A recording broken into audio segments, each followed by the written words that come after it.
Namaku Karina Larasati. Usiaku 34 tahun. Aku seorang dokter. Di lorong-lorong dingin rumah sakit ini, para perawat dan dokter muda memiliki julukan lain untukku, Ratu Pisau Bedah.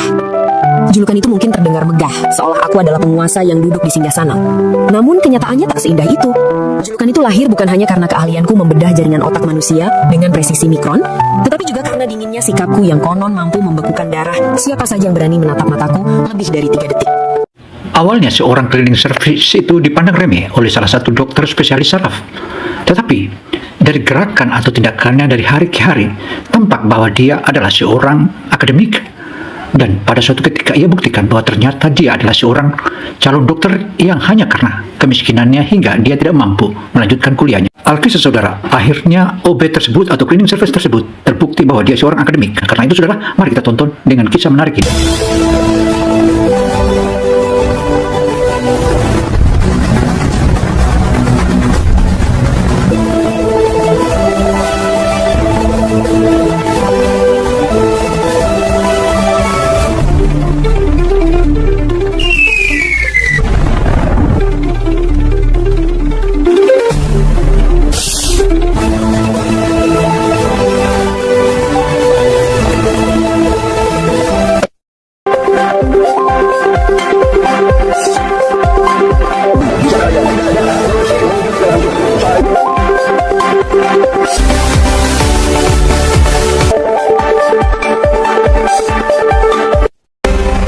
Saudara, kisah kita kali ini adalah menggambarkan seorang office boy atau cleaning service yang dia terpaksa menjadi cleaning service padahal dia adalah seorang fakultas kedokteran dan jurusannya adalah kedokteran saraf. Tetapi dia karena ketidakmampuannya dan kedua orang tuanya meninggal, akhirnya ia terpaksa melakukan semua pekerjaan termasuk akhirnya ia melamar menjadi office boy atau cleaning service. Karena itu saudara, kisah ini memang sangat menyedihkan. Makanya kita tonton hingga akhir agar tak gagal paham. Namaku Karina Larasati. Usiaku 34 tahun. Aku seorang dokter. Di lorong-lorong dingin rumah sakit ini, para perawat dan dokter muda memiliki julukan lain untukku, Ratu Pisau Bedah. Julukan itu mungkin terdengar megah, seolah aku adalah penguasa yang duduk di singgasana. Namun kenyataannya tak seindah itu. Julukan itu lahir bukan hanya karena keahlianku membedah jaringan otak manusia dengan presisi mikron, tetapi juga karena dinginnya sikapku yang konon mampu membekukan darah siapa saja yang berani menatap mataku lebih dari 3 detik. Saudara, dokter spesialis saraf ini memang seluruh rumah sakit karena rumah sakit itu adalah peninggalan suaminya dan saat ini dia berstatus janda dan semua orang atau semua pegawai yang bekerja termasuk office boy ataupun cleaning service juga segan sama dokter saraf itu. Tetapi dalam kejelasannya dia begitu lembut dan akhirnya dia jatuh cinta sama salah satu cleaning service-nya. Dan ternyata cleaning service itu adalah seorang mahasiswa fakultas kedokteran yang terpaksa berhenti karena kedua orang tuanya meninggal.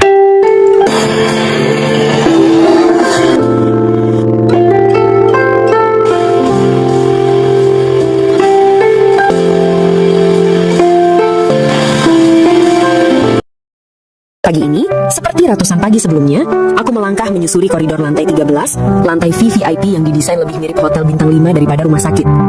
Lantai marmer Italia di bawah kakiku memantulkan bayangan tubuhku yang terbalut jas putih sempurna. Suara sepatu hak tinggi Manolo Blahnik milikku mengetuk lantai dengan irama yang teratur dan mengintimidasi. Setiap kali aku lewat, percakapan para perawat di meja jaga seketika terhenti. Mereka menunduk, pura-pura sibuk dengan rekam medis. "Selamat pagi, Dokter Karina," sapa seorang perawat kepala dengan senyum yang sedikit gemetar. Aku hanya mengangguk sekilas tanpa menghentikan langkah, tanpa senyum balasan. Bagiku, rumah sakit bukanlah tempat untuk berbasa-basi. Ini adalah medan perang melawan kematian. 1 detik kelengahan bisa berakibat fatal. Aku berhenti sejenak di depan dinding kaca besar di ujung lorong. Dari sini, aku bisa melihat gedung-gedung pencakar langit Jakarta yang menjulang angkuh. Gedung ini, Rumah Sakit Pelita Harapan, adalah milikku. Atau lebih tepatnya, warisan yang ditinggalkan oleh mendiang suamiku 2 tahun lalu. Suamiku meninggal dalam sebuah kecelakaan tragis saat perjalanan bisnis. Saudara, dokter spesialis saraf ini ternyata dia kesepian setelah mendiang suaminya meninggal. Ia sudah cukup bersabar, bahkan kedinginan sebagaimana yang dipaparkan oleh dirinya sendiri. Karena itu saudara, ia merindukan seorang laki-laki yang tentu saja laki-laki itu bukanlah laki-laki sembarangan. Karena itu saudara, mari kita ikuti dan tonton terus. Dia mewariskan saham mayoritas, tumpukan aset properti, dan kekayaan yang tak akan habis 7 turunan. Aku hidup bergelimang harta, memiliki supir pribadi dan kekuasaan. Namun ada satu hal yang tak tertulis dalam surat wasiat manapun. Bagaimana caranya melanjutkan hidup sendirian di tengah keramaian ini? Orang bilang, waktu akan menyembuhkan luka. Itu bohong. Waktu hanya mengajarkan kita cara menyembunyikan luka dengan lebih rapi. Di balik jas putih yang kucuci di laundry premium ini, ada seorang perempuan yang setiap malam duduk di meja makan panjang yang sepi, merindukan suara lain selain detak jam dinding. Kuambil cangkir keramik dari rak, lalu menuang kopi hitam panas dari mesin pembuat kopi. Uapnya mengepul, menjanjikan sedikit kehangatan. Namun saat aku hendak berbalik, jemariku yang kaku kehilangan cengkramannya. Prang! Cangkir itu lepas, menghantam lantai keramik putih, pecahan beling berserakan ke segala arah. Cairan hitam pekat itu menyiprat membasahi lantai, dan yang lebih buruk lagi, menodai sepatu heels krem mahalku. Ratu pisau bedah yang baru saja menyelamatkan nyawa orang, kini bahkan tidak becus memegang cangkir kopi. Biar saya saja, Dok. Suara tenang terdengar dari arah pintu. Aku menoleh. Seorang pria muda berseragam biru muda, seragam office boy, masuk dengan langkah tegap namun sopan. Namanya tertulis di dada kiri, Dimas. Wajahnya bersih, tidak terlalu ganteng seperti model majalah, tapi memiliki sorot mata yang teduh. Dia tidak terlihat panik melihatku, berbeda dengan staf lain yang biasanya langsung meminta maaf berlebihan, seolah aku akan memecat mereka. Jangan mendekat, banyak beling, ujarku ketus, mencoba menutupi rasa maluku. Dimas tidak menjawab. Dengan cekatan, ia mengambil sapu dan pengki dari sudut ruangan. Ia membersihkan pecahan beling itu dengan gerakan yang efisien dan hati-hati. Setelah lantai bersih dari kaca, ia mengambil beberapa lembar tisu tebal. Apa yang dia lakukan selanjutnya membuatku terpaku. Dimas berlutut di hadapanku. Satu kakinya menumpu di lantai, persis seperti seorang pangeran yang hendak melamar Tuan Putri. Bedanya, dia memegang tisu basah bernoda kopi. Mundur sedikit, Dok, katanya pelan. Tangan kanannya terulur menuju sepatuku. Refleks, aku menarik kakiku mundur. Jangan, itu kotor. Nanti tanganmu kotor. Harga diriku menolak untuk dilayani sedemikian rupa oleh seorang OB. Aku tidak terbiasa melihat orang merendahkan diri di hadapanku dengan cara seperti ini. Saudara, dari aksi Raka atau cleaning service itu membuat sang dokter spesialis saraf itu menjadi jatuh hati. Dan saat itulah mulai tersentuh bahwa sisi kemanusiaan sangatlah penting untuk sangat-sangat diperhatikan, katanya. Dimas mendongak. Jarak wajah kami hanya terpaut setengah meter. Matanya menatapku lurus. Tidak ada rasa takut, tidak ada tatapan menjilat mencari muka. Hanya ketulusan. Sepatu kotor masih bisa dibersihkan, kok, Dok, jawabnya dengan nada yang terdengar seperti nasihat seorang teman lama, bukan bawahan. Tapi kalau dokter kepleset sisa kopi ini, siapa yang mau menyelamatkan pasien di ruang operasi besok? Tangan dokter terlalu berharga untuk memungut beling. Kalimat itu sederhana, tapi menghantamku telak. Dia tidak melihatku sebagai ratu yang harus ditakuti. Dia melihatku sebagai aset penting yang harus dijaga agar bisa menolong orang lain. Tanpa menunggu izin kedua kali, dia membersihkan noda kopi di ujung sepatuku dengan teliti. Gerakannya lembut, seolah dia sedang memoles benda seni, bukan sepatu yang baru saja terkena kotoran. Sudah bersih, kok, Dok, katanya sambil berdiri dan tersenyum tipis. Saya buatkan kopi yang baru ya, kopi hitam tanpa gula kan? Aku tidak bisa menjawab, lidahku keluh. Bagaimana dia tahu selera kopiku? Dan bagaimana bisa seseorang yang bekerja membersihkan sampah memiliki wibawa yang lebih tenang daripada direktur rumah sakit ini? Sejak kejadian di pantry itu, ada yang berubah dalam caraku memandang sekeliling. Mataku, yang biasanya hanya fokus pada rekam medis dan layar monitor, kini mulai mencari-cari sosok berseragam biru muda itu. Saudara, Dimas dalam gerakan dan aktivitasnya serta beberapa ulasan-ulasannya hingga tingkah lakunya, tampak sekali bahwa dia ada kemiripan, bahkan seakan dia jatuh cinta sama dokter tersebut. Dan ini bukan hanya bertepuk tangan sebelah, tetapi sang dokter juga turut menyambutnya. Karena itu makin seru, saudara. Aku melihatnya. Seorang nenek tua pasien BPJS sedang kesulitan memegang sendok buburnya. Tangannya gemetar hebat karena Parkinson. Perawat sedang sibuk mengurus administrasi di meja depan. Tidak ada keluarga yang menjaga. Dimas, yang seharusnya hanya bertugas mengepel lantai, meletakkan alat pelnya di sudut. Dia menarik kursi, duduk di samping nenek itu. "Nek, pelan-pelan ya, pesawatnya mau masuk nih." Katanya dengan nada riang. Nenek itu tertawa umpong, lalu membuka mulut. Dimas menyuapinya dengan sabar. Dia bahkan mengelap sisa bubur di sudut bibir nenek itu dengan tisu, tanpa rasa jijik sedikit pun. Pemandangan itu begitu kontras dengan duniaku yang serba steril, cepat dan efisien. Di lain hari, di poliklinik anak, seorang anak kecil menangis histeris karena takut disuntik. Ibunya kewalahan membujuk. Dokter anak mulai tampak frustasi. Lalu, Dimas lewat membawa troli sampah. Dia berhenti sejenak, merogoh saku celananya, dan mengeluarkan sebuah sarung tangan karet medis yang belum terpakai. Dengan cekatan, dia meniup sarung tangan itu hingga menggelembung seperti balon, lalu menggambar wajah lucu di atasnya menggunakan spidol. "Lihat, ini ayam jago sakti," serunya sambil menari-nari kecil. Tangis anak itu berhenti seketika. Matanya membulat melihat balon ayam itu. Saat itulah dokter berhasil menyuntiknya. Anak itu bahkan tidak sadar, jarum sudah masuk. Saudara, perlakuan sang cleaning service membuat sang dokter menjadi makin simpatik dan bahkan melihat bahwa dia bukan salah satu OB ataupun cleaning service biasa, tetapi dia memiliki IQ yang tinggi. Bahkan siapakah sebenarnya sang OB ini ataupun sang cleaning service ini? Begitu dalam pertanyaannya dalam benaknya. Aku memperhatikannya dari balik pintu kaca poliklinik. Hatiku berdesir aneh. Kami, para dokter, sering merasa diri kami seperti dewa penyelamat. Kami menyembuhkan organ tubuh, menjahit luka, menyambung tulang. Tapi kami sering lupa menyentuh manusianya. Sementara Dimas, dia menyentuh apa yang tidak bisa dijangkau oleh pisau bedahku, perasaan mereka. Di tangannya, rumah sakit ini bukan sekedar gedung beton tempat orang sakit antri obat. Di tangannya, tempat ini menjadi rumah. Dia membersihkan kotoran yang kami tinggalkan sambil menyebarkan kehangatan yang sering lupa kami berikan. Siapa sebenarnya kamu, Dimas? Bisikku pada diri sendiri. Saudara, perlahan-lahan dokter atau sang owner rumah sakit ini makin jatuh cinta dan makin penasaran dengan Raka. Siapa sebenarnya sang cleaning service ini? Kok dia begitu cekatan, bahkan membuatnya melankolis? Inilah yang menjadi muncul dalam pertanyaan sang dokter owner rumah sakit tersebut. Karena itu saudara, tonton terus, makin menarik. Dimas, panggilku tanpa menoleh. Pertanyaanku mungkin terdengar arogan, tapi aku sungguh ingin tahu. Gajinya pas-pasan UMR, kerjanya kotor, sering dimarahi orang yang merasa lebih tinggi jabatannya. Kamu masih muda, badanmu sehat, wajahmu cukup enak dilihat. Kenapa tidak cari kerja lain? Dimas terdiam sejenak. Dia menegakkan tubuhnya, menatapku dengan senyum yang sama seperti saat di pantry. Senyum yang tulus, tanpa beban. Karena di sini saya merasa berguna, Dok. Jawab. Pekerjaan saya kelihatan rendah, Dok. Tapi saya suka mikir, kalau lantai ini kotor, berangkat pasien darurat bisa tergelincir. Kalau kamar mandi kotor, keluarga pasien jadi stres. Jadi peran saya ada fungsinya. Dia berhenti sejenak, lalu menatap mataku dengan berani. Dokter menyelamatkan nyawa pakai pisau bedah. Saya menjaga nyawa pakai kain pel. Alatnya beda, Dok, tapi tujuannya sama. Biar pasien pulang dengan selamat. Aku tertegun. Angin sore bertiup lagi. Kali ini terasa lebih dingin, tapi dadaku terasa hangat. Jawaban itu lebih bijak daripada pidato motivasi direksi rumah sakit yang sering kudengar di rapat bulanan. Hidup yang kokoh. Dimas, mulaku, memecah keheningan yang kaku. Ya, Dok, apa saya melakukan kesalahan lagi? Lantai lorong VIP sudah saya pel 2 kali pagi ini. Jawabnya dengan nada waspada. Aku menggeleng pelan, lalu menyodorkan sebuah map kulit berwarna hitam ke hadapannya. Bukan, saya memanggilmu ke sini bukan untuk urusan kebersihan. Buka map itu. Dimas menatap map itu dengan ragu, lalu perlahan membukanya.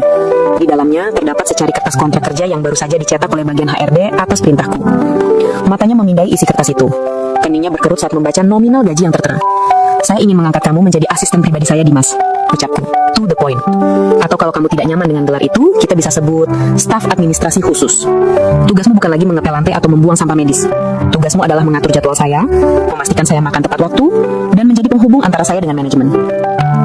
Aku menyandarkan punggung, merasa yakin dia akan menerima. Gajinya 3 kali lipat dari UMR yang kamu terima sekarang. Fasilitas kesehatan kelas 1, tunjangan transportasi, dan bonus tahunan. Kamu tidak perlu lagi mencium bau karbol setiap hari. Ini adalah caraku memberi. Di duniaku, memberi materi adalah bentuk kasih sayang dan solusi atas masalah. Dimas menutup map itu perlahan. Dia tidak tersenyum. Wajahnya datar, namun matanya menyiratkan pergolakan batin. Dia meletakkan map itu kembali ke meja, lalu mendorongnya pelan ke arahku. Maaf, Dokter Karina. Saya harus menolak. Jantungku berdegup kencang karena kaget. Ditolak?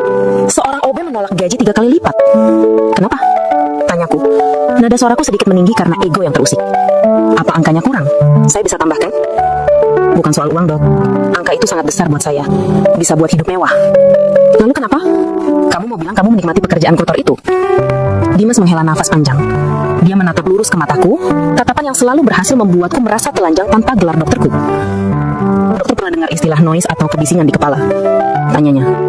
Aku terdiam, menunggu penjelasannya. Saya orang yang pikirannya berisik, Dok. Kalau saya diam, kalau saya duduk di balik meja dingin ber-AC seperti ini, pikiran saya akan lari kemana-mana. Ke masa lalu, ke penyesalan, ke hal-hal yang gak bisa saya ubah. Itu menyiksa saya. Dia mencondongkan tubuh sedikit ke depan. Pekerjaan fisik membuat saya tetap waras, Dok. Saat saya mengepel, saat otot saya pegel, saat keringat saya keluar, pikiran saya fokus. Saya tidur nyenyak karena badan saya capek, bukan karena hati saya lelah. Kalau saya terima tawaran dokter, saya mungkin kaya, tapi saya akan kehilangan ketenangan itu. Jawaban itu menghantamku. Lagi, dia menolak kemewahan demi kewarasan. Aku terdiam lama memandangi pria berseragam biru di depanku. Aku merasa kerdil. Aku punya segalanya, tapi setiap malam aku butuh obat tidur untuk membungkam isi kepalaku. Sementara dia menemukan kedamaian dalam kesederhanaan yang kotor. Baiklah, ucapku lirih, menyembunyikan kekecewaan. Dimas berdiri, mengangguk hormat. Dia keluar dan menutup pintu dengan pelan, meninggalkanku sendirian lagi di istana megah yang tiba-tiba terasa seperti penjara es. Darurat. Suara Dimas terdengar tenang di kegelapan. Aku mendengar dia menekan tombol interkom berulang kali. Halo? Halo? Teknisi? Tidak ada jawaban. Interkom mati. Keringat dingin mulai mengucur di pelipisku. Dinding-dinding besi lift itu rasanya seperti bergerak mendekat, hendak menghimpitku. Oksigen terasa menipis. Saya nggak bisa. Suaraku tercekat, kakiku lemas. Aku merosot, terduduk di lantai lift yang dingin. Dimas menoleh cepat. Dia melihatku gemetar hebat memegangi leher seolah tercekik. Dokter? Dokter Karina kenapa? Sesak, buka pintunya, tolong buka. Racauku panik, pandanganku mulai kabur. Serangan panik mulai mengambil alih kesadaranku. Dimas tidak membuang waktu. Dia tidak bersikap sanggung atau takut menyentuh atasan. Insting kemanusiaannya, atau mungkin insting lain yang lebih terlatih, mengambil alih. Dia berlutut di hadapanku, menyingkirkan troli linen ke sudut. Dokter, lihat saya. Perintahnya tegas namun lembut. Aku menggeleng, mataku terpejam rapat, air mata ketakutan mulai keluar. Jangan tutup mata, lihat saya Karina. Dia memanggil namaku tanpa gelar. Tatapan suaranya yang teduh menjadi jangkar yang menahanku agar tidak hanyut dalam badai panik. Perlahan, detak jantungku mulai melambat, napasku mulai berirama mengikuti nafasnya. Tanpa sadar, tangan kananku mencengkram lengan seragamnya dengan sangat erat, mencari pegangan hidup. Dimas tidak menepis itu. Dia membiarkan kuku-kuku yang terawat menancap di lengan birunya. Tangan kirinya yang bebas perlahan menepuk-nepuk punggung tanganku. Gerakan menenangkan yang sangat manusiawi. Kamu aman, bisiknya lagi. Kami bertahan dalam posisi itu selama 20 menit. Seorang dokter spesialis yang rapuh bersandar pada kekuatan mental seorang OB. Di dalam kotak besi sempit itu, strata sosial kami runtuh. Tidak ada atasan dan bawahan, hanya dua manusia yang saling menguatkan. Lampu menyala, mesin lift berdengung kembali. Pintu terbuka perlahan di lantai 8. Di depan pintu, berdiri 3 orang perawat dan 2 dokter residen yang sedang menunggu lift, serta seorang teknisi yang baru saja datang. Pemandangan yang tersaji di depan mereka sungguh ambigu. Aku, sang ratu pisau bedah, duduk di lantai dengan wajah sembab dan keringat bercucuran, memegang erat tangan Dimas, si OB yang berlutut di depanku, dengan wajah sangat dekat. Keheningan melanda koridor itu. Tatapan mereka penuh tanda tanya dan syok. Dimas segera berdiri, membantuku bangkit dengan sopan, lalu mundur menjaga jarak. Mas, kembali ke kerja. Aku berjalan keluar melewati kerumunan staf yang membeku. Aku tahu, detik ini juga, gosip itu sudah menyebar lebih cepat dari virus. Jam 9 pagi, aku dipanggil menghadap dewan direksi. Di ruang rapat oval yang dingin itu, 5 orang komisaris, teman-teman mendiang suamiku, menatapku dengan sorot mata menghakimi. Karina, suara Pak Darmawan, komisaris tertua, terdengar berat. Kamu tahu betapa memalukannya rumor ini? Seorang direktur utama, janda terhormat, dikaitkan dengan staf kebersihan level paling bawah. Amarah menjalar di dadaku. Bukan karena mereka menghinaku, tapi karena mereka menghina Dimas. Dia menyelamatkan saya, Pak Darmawan. Jawabku tajam. Saya terkena serangan panik. Dia melakukan pertolongan pertama. Tidak ada hal asusila yang terjadi. Publik tidak peduli kebenaran. Mereka peduli cerita. Setelah komisaris lain. Citra rumah sakit ini elit. Kalau pasien tahu direkturnya punya hubungan murahan dengan OB, saham kita bisa goyah. Pecat anak itu, beri pesangon, suruh dia pergi jauh. Tidak, bentakku, memukul meja. Dia tidak salah apa-apa. Saya tidak akan memecat orang yang bekerja dengan jujur hanya demi ego bapak-bapak sekalian. Kalau begitu buktikan, tantang Pak Darmawan. Saudara, dari hari ke hari Dimas menjadi batu sandung, bahkan dia terus diancam bahkan dan dijelek-jelekan. Dan semua orang tahu tidak pernah apa yang terjadi sebenarnya, dan mereka tidak tahu bahwa Dimas adalah seorang anak yang sabar dan orang yang paling baik. Makanya dokter ini betul-betul membelanya. Karena itu saudara, ikuti terus. Jauhi dia, pastikan tidak ada lagi interaksi di luar urusan pekerjaan, atau kami yang akan turun tangan memaksanya pergi. Aku keluar dari ruang rapat dengan napas memburu. Aku harus menemui Dimas. Aku harus memastikan dia baik-baik saja dan tidak terintimidasi oleh manajemen. Aku tidak memanggilnya ke ruanganku. Aku mencarinya. Aku bertanya pada kepala kebersihan. Katanya Dimas sedang istirahat di gudang penyimpanan alat di basement. Aku turun ke basement. Lorong di sini lembab dan suram. Wannya. Mataku menyipit. Itu bukan majalah, bukan koran. Sampul buku itu berwarna biru tua dengan tulisan emas yang sangat kuhafal. Neurosurgery, Principles and Practice, karangan Richard Allen Bogan. Itu adalah kitab suci para dokter bedah saraf. Buku teks medis tingkat lanjut yang harganya jutaan rupiah. Itu buku milikku yang tertinggal di meja perawat stasi lantai 5 kemarin sore. Aku melihat Dimas membalik halaman dengan hati-hati. Bibirnya berkomat kamit. Bukan mengeja, tapi seperti sedang menghafal atau menganalisis. Jari telunjuknya menelusuri diagram anatomi otak dengan gerakan yang luas, seolah dia sudah terbiasa dengan struktur rumit itu. Aku mendorong pintu hingga terbuka lebar. Dimas? Dimas tersencak kaget. Buku tebal itu hampir jatuh dari pangkuannya. Wajahnya pucat pasi saat melihatku berdiri di ambang pintu. Dengan panik, dia menutup buku itu dan menyembunyikannya di balik punggungnya. Dokter Karina, maaf, saya cuma... Bicaranya gagap, keringat dingin muncul di dahinya. Saya nemu buku ini di meja perawat, mau saya balikin nanti.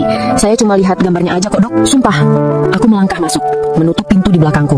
Suasana gudang itu hening dan tegang. Jangan bohong, aku katakan pelan, mendekatinya. Tadi saya perhatikan kamu. Kamu tidak sedang melihat gambar. Kamu sedang membaca bab tentang cerebral aneurysm. Kamu membaca bagian patofisiologinya tadi. Dimas mundur selangkah, hingga punggungnya menabrak kerak besi. Enggak, Dok, saya nggak ngerti bahasa Inggris. Saya cuma... Kamu membaca istilah latinnya dengan benar tadi. Aku menatap matanya tajam, menyelidik. Siapa kamu sebenarnya, Dimas? Orang biasa tidak akan membaca buku bedah saraf seberat itu dengan tatapan rindu yang baru saja kamu lakukan. Dia terdiam, bahunya merosot. Buku tebal itu perlahan dia keluarkan dari balik punggungnya. Dia memeluk buku itu erat di dadanya, seperti memeluk harta karun yang akan dirampas. Di matanya, aku melihat ketakutan. Tapi bukan ketakutan seorang bawahan yang takut dipecat.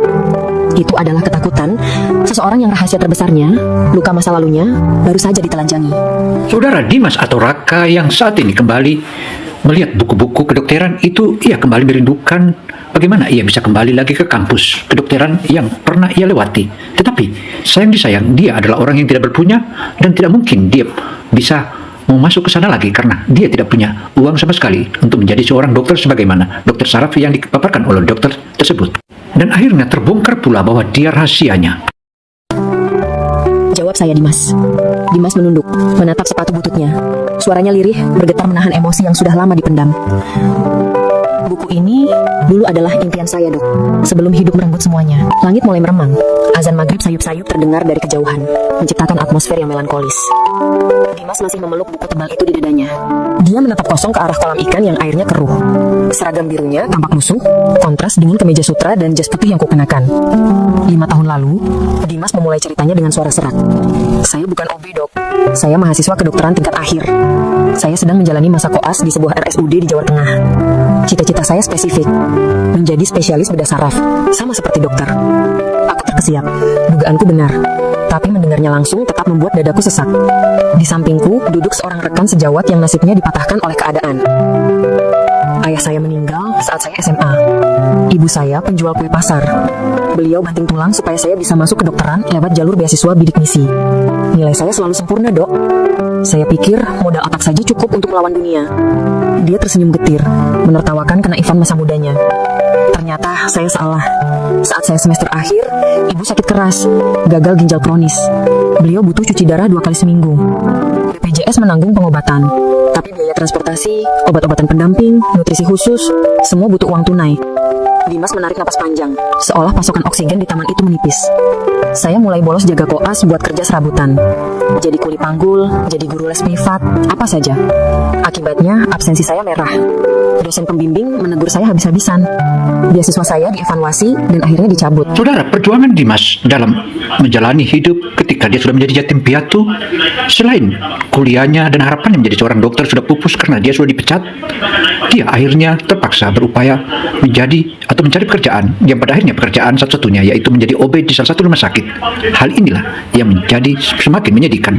Alkisah saudara, akhirnya dia bisa ketemu dengan dokter yang memahami dirinya. Karena itu saudara ikuti terus. Karena performa menurun. Kenapa kamu tidak bilang ke dosenmu? Tanyaku lirih. Saya malu, Dok, dan saya takut dibilang cengeng. Akhirnya saya ambil jalan pintas, pinjol, pinjaman online. Satu lubang tutup lubang, sampai jadi jurang. Ibu akhirnya meninggal di tangan saya, di kamar kos sempit karena saya telat membelikan obat pereda nyeri yang tidak ditanggung asuransi. Air mata menetes dari sudut mata Dimas, jatuh membasahi buku medis di pangkuannya. Hari itu saya merasa gagal total. Saya calon dokter, tapi menyelamatkan nyawa satu-satunya orang yang saya cintai saja tidak bisa. Saya drop out. Saya kabur ke Jakarta, meninggalkan semua mimpi itu. Lalu, kenapa bekerja di sini, di rumah sakit ini? Tanyaku, merasakan nyeri di ulu hati mendengar kisahnya. Dimas menoleh padaku. Matanya basah, merah, dan penuh luka. Dokter hebat seperti Dokter Karina bekerja. Saya ingin menyiksa diri saya sendiri dengan melihat apa yang seharusnya bisa saya raih. Tapi gagal. Saya mengepel lantai ruang operasi sambil membayangkan kalau saya yang pegang pisau bedah. Itu cara saya menebus rasa bersalah ke ibu. Hening. Aku tidak bisa berkata apa-apa. Selama ini aku merasa hidupku paling menderita karena ditinggal suami. Betapa sombongnya aku. Pria di sampingku ini hidup dalam neraka penyesalan setiap hari, namun dia masih bisa tersenyum dan melayani orang lain dengan tulus. Aku menyentuh pundaknya pelan. Kamu tidak gagal, Dimas. Sistemlah yang gagal melindungimu. Kemiskinan tidak seharusnya membunuh cita-cita seorang dokter.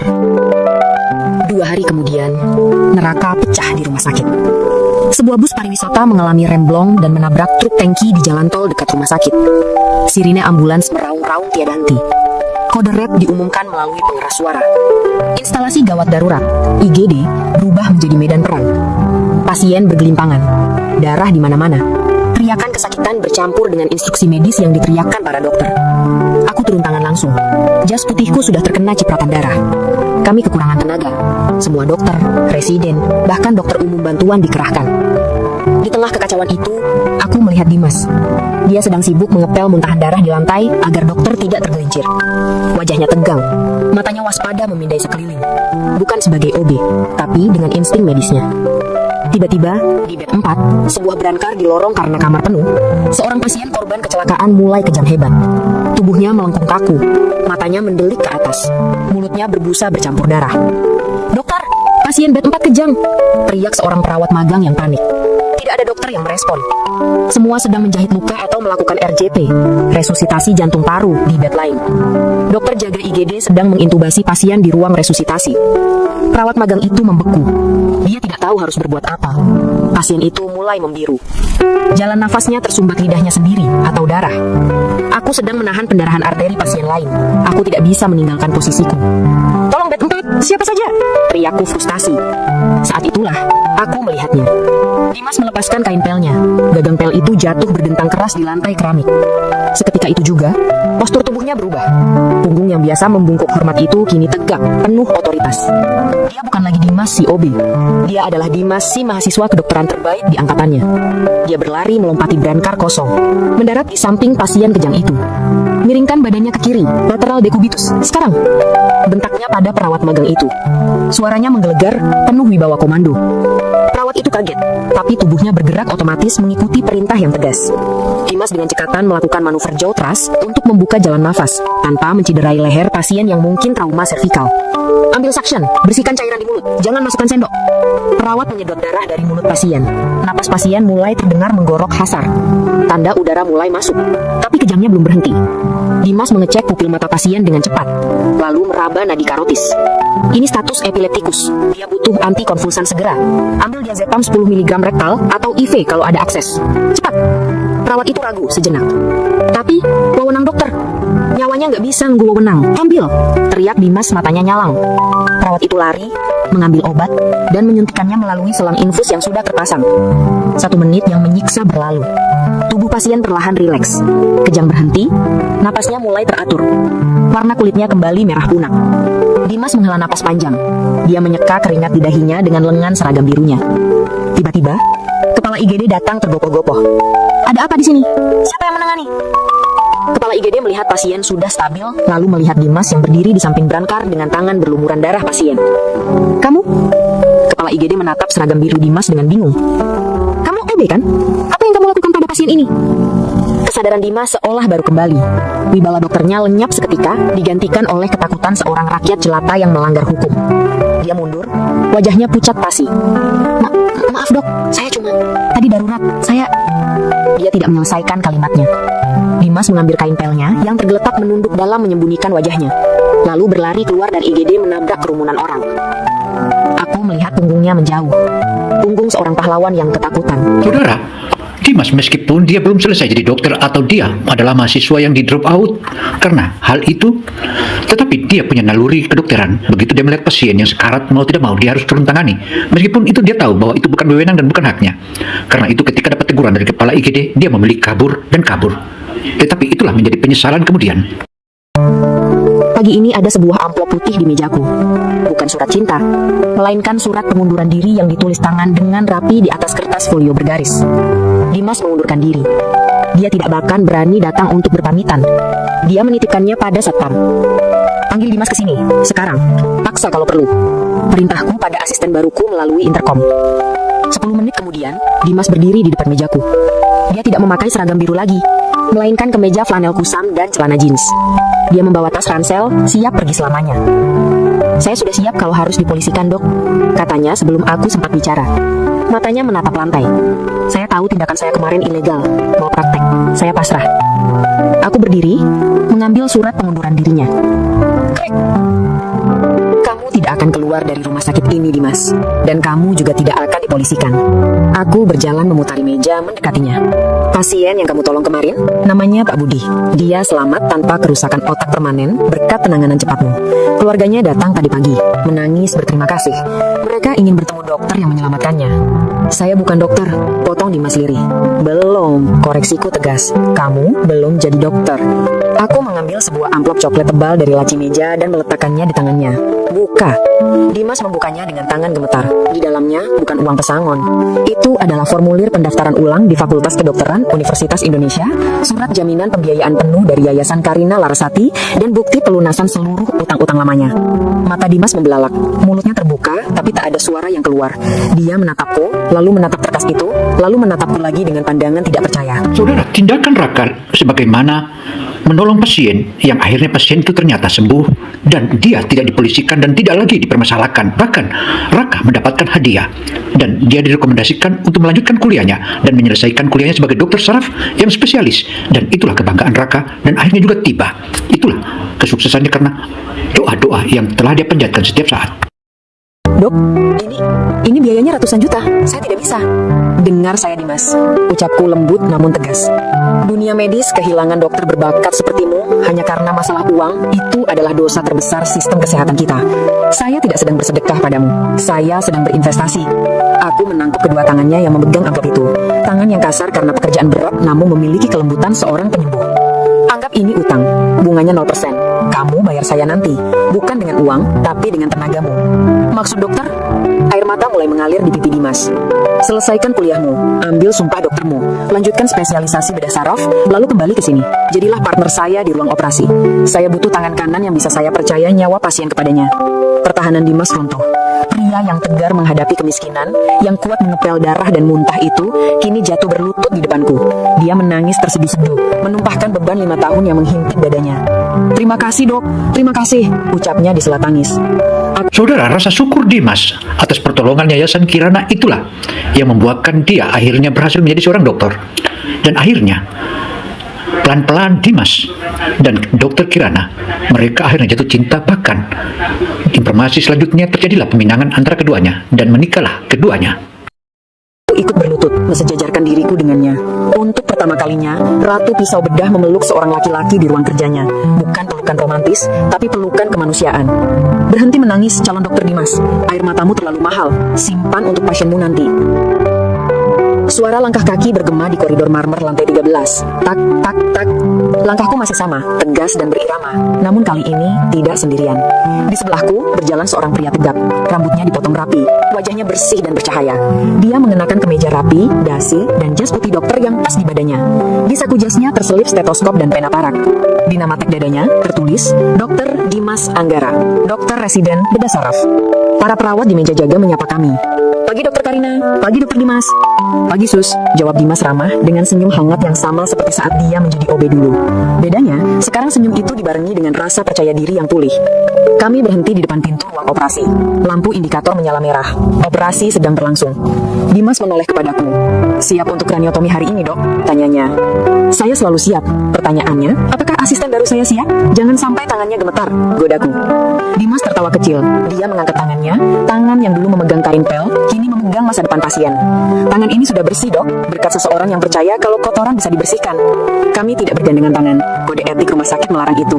Tapi saat mata kami bertemu, ada percakapan bisu yang lebih dalam dari sentuhan fisik. Hati sang ratu beku telah dicairkan oleh ketulusan mantan tukang pel. Dan di lantai 13 ini, jantung kami berdetak dalam irama yang sama. Irama perang kami bersama.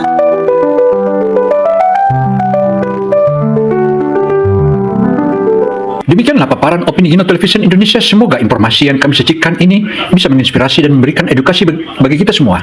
Dan kehidupan para dokter-dokter di hari esok menjadi makin baik. Itulah idaman pemerintah Republik Indonesia sebagaimana yang telah dicanangkan oleh Presiden Prabowo. Saya Gino Samsudin Mirsad melaporkan. Wassalamualaikum warahmatullahi wabarakatuh.